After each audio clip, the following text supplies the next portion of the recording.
Dozens of first responders reacted amid the chaos that ensued following the explosion last night at the University of Kansas Hospital, the region's only ACS-1 verified burn center.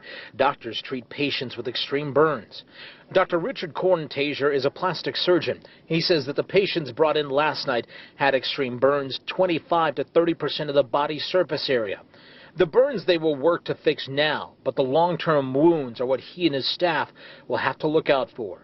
More of a delayed fashion, we're going to see problems with their lungs, problems with nutrition, and those can take a longer period of time to manifest themselves. Serving on the front lines was Dr. Michael Monker. He's a trauma doc in the emergency room. He says the injuries from last night range from minor to most severe. Take a listen.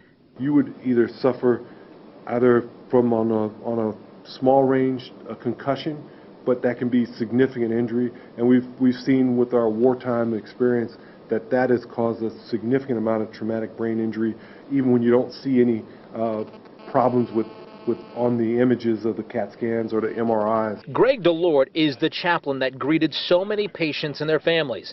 He says the emotional scars can often hurt just as bad as the physical wounds. Survivor's guilt, things like that, grieving losses. A lot of times that doesn't happen, and that just stays with people, and so they carry some of those things into the future. Last night's explosion challenged him and the team as they worked to comfort families all night.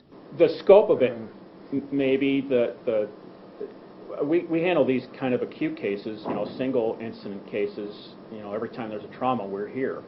The scope of it was different. At the University of Kansas Hospital, I'm Nima Shaffe for KCTV 5 News.